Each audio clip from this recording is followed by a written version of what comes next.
अस्सलाम वालेकुम दोस्तों बड़ा ही तकलीफ वाला लम्हा है और बड़ा ही तकलीफ वाला वक्त है। इमरान खान साहब की कोई ऐसी बात तो सच नहीं साबित हुई, लेकिन एक बात उनकी लफ्ज़ ब लफ्ज़ सच साबित हो रही है कि अगर उन्हें इक़्तिदार से निकाल दिया गया तो वो बहुत ख़तरनाक हो जाएँगे। साबित कर रहे हैं कि इमरान खान से ख़तरनाक पाकिस्तान की हिस्ट्री में ऐसा कोई भी वज़ीर-ए-आज़म नहीं गुज़रा। जैसे ही उनको इक़्तिदार से अलहदा किया गया है या जैसे ही इक़्तिदार उनके पास नहीं रहा, हुकूमत में नहीं रहे, तो इस किस्म के काम कर रहे हैं जो कम से कम किसी पाकिस्तानी आम पाकिस्तानी से भी एक्सेप्ट नहीं किए जा सकते हैं, लेकिन वो साबिक़ वज़ीर-ए-आज़म इमरान खान साहब हैं।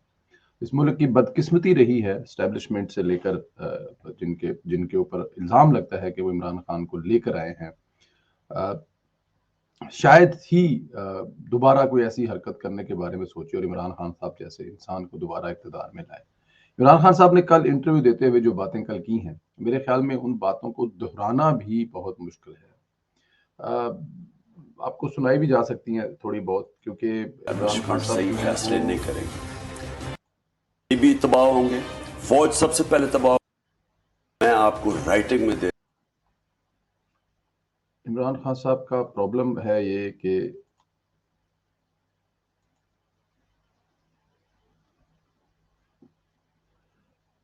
जी, वो थोड़ा-सा म्यूज़िक का इश्यू है, आपको सुनाते हैं जी। देता हूं। ये भी तबाह होंगे। फौज सबसे पहले तबाह होगी क्योंकि मुल्क बैंकरप्ट होगा। किधर जाएगा मुल्क? मैं आपको सीक्वेंस बता देता हूँ। ये जब से आए हैं, रुपया गिर रहा है, स्टॉक मार्केट, चीजें महंगी हैं, डिफॉल्ट की तरफ जा रहा है पाकिस्तान। अगर हम डिफॉल्ट कर जाते हैं, पाकिस्तान, इसका मतलब पाकिस्तान बैंकरप्सी की जाता है। सबसे बड़ा इदारा कौन सा है जो हिट होगा? पाकिस्तानी फौज। जब फौज हिट होगी तो जो उसके बाद हमारे से कंसेशन क्या ली जाएगी? जो यूक्रेन से उन्होंने ली थी, डीन्यूक्लियराइज करने की। सबसे बड़ा तो मसला उनको हमारी वाहिद मुसलमान मुल्क है जिसके पास न्यूक्लियर डिटरेंट है। जब वो चला गया फिर क्या होगा? मैं आपको लिख कर देता हूँ कि पाकिस्तान के 3 टुकड़े होंगे। ये कौन कह रहा है? साबिक़ वज़ीर-ए-आज़म इमरान खान साहब। पाकिस्तान के 3 टुकड़े होंगे। अब सोचिए कोई भी पाकिस्तानी, चाहे वो पाकिस्तान में रहता हो, चाहे दियार-ए-खैर में रहता हो, पाकिस्तान से मोहब्बत करता हो, लेकिन क्या वो ये सोच सकता है? अल्ताफ हुसैन पर किस बात पर पाबंदी लगाई थी? उसने भी पाकिस्तान ना खपे या पाकिस्तान ज़िंदाबाद का नारा नहीं लगाया था और उसने भी कहा था कि इसके टुकड़े होंगे।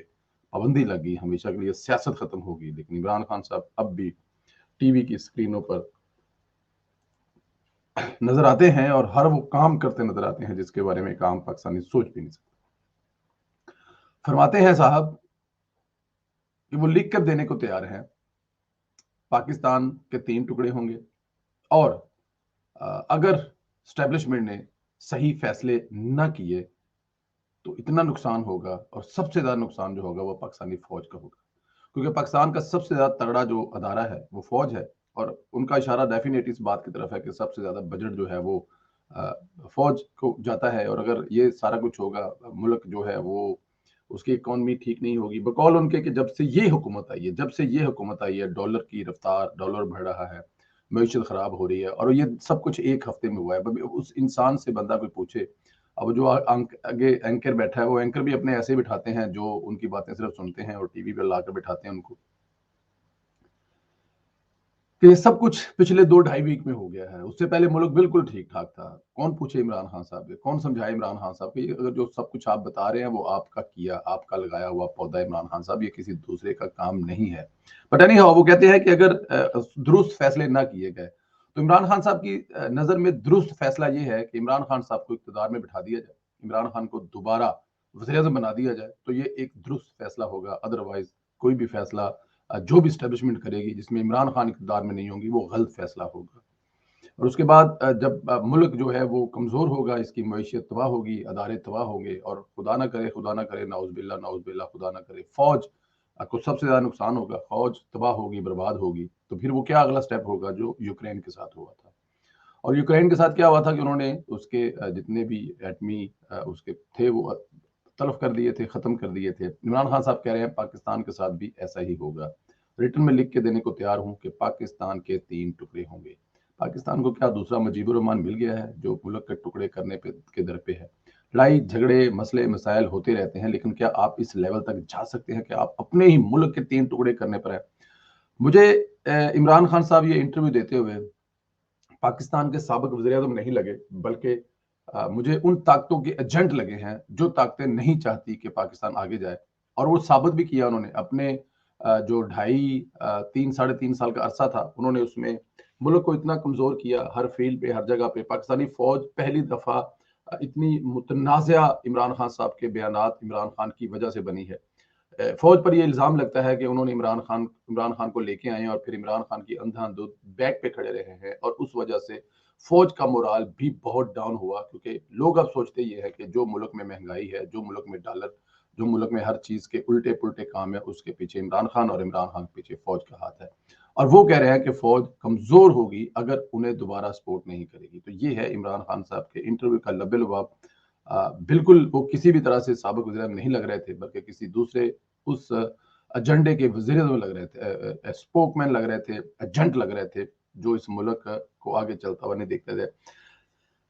यहाँ पे एक दूसरा वीलॉग भी मैं करूँगा, जिसमें हमारा इश्यू ये होगा कि कौन है इमरान खान साहब के पीछे? आखिर इमरान खान साहब ये सब कुछ जो कह जाते हैं, कर जाते हैं, उनको रोकने वाला कौन है? क्यों नहीं है सब कुछ? क्यों इमरान खान को नहीं रोका जा रहा? क्यों उनके टीवी चैनल पे आना बंद नहीं किया जा रहा? क्यों वो सरेआम धमकियाँ दे रहे हैं? क्यों वो पाकिस्तान के 3 टुकड़े करने के बारे में कह रहे हैं? क्यों वो तबाह करना चाहते हैं फ़ौज को? क्यों वो पाकिस्तानी जो न्यूक्लियर पावर है उसको ख़त्म करना चाहते हैं? कौन उनके पीछे है? अगर आपको ये लगता है कि इमरान खान साहब भोलेपन में ये कह देते हैं, तो प्लीज़ खुदारा होश के नाखून लें। इमरान खान बाकायदा प्लानिंग के साथ आते हैं। दूसरी दफ़ा ये बात कही है इमरान खान साहब ने कि न्यूक्लियर जो पावर है उसका उसका खतरा है, वो ख़त्म हो सकती है, उसको तल्फ़ किया जा सकता है, ये है, वो है। पहली दफ़ा फ़ौज इस पर बड़ी ठीक-ठाक किस्म की शट अप की कॉल दे चुकी थी कि ये एक बहुत अहम हसास कौमी मसला है, इस पर चौक-चौराहों में और टीवी इंटरव्यूज़ में बात ना की जाए, और आप कौन होते हैं बात करने वाले? लेकिन उन्होंने फिर बात की है और बड़ी टकामी करके बात की है, और ये दूसरी दफ़ा है। तो कौन है जो इमरान खान के पीछे है? कौन है जो इमरान खान को ये सब करने से रोकने नहीं दे रहा है? इन पर पाबंदी क्यों नहीं लग रही मीडिया पे आने पर? कब लगेगी? कैसे लगेगी? कौन लगाएगा? फिर दूसरा भी लोग करेंगे, लेकिन फिलहाल इमरान खान किसी भी तरह से साबिक वज़ीर-ए-आज़म नहीं लग रहे। मुल्क की हद तक ठीक था ये जो धरने-मरने, आग जलाओ घिराओ, लेकिन वो मुल्क तोड़ने के, एटमी पावर ख़त्म करने की और आपकी फ़ौज को तबाह करने की बातें कर रहे हैं। अल्लाह ताला की ज़ात पाकिस्तान को अपने हिफ्ज़-ए-अमान में रखे। पाकिस्तान ता क़यामत रहे, हमेशा रहे। पाकिस्तान ज़िंदा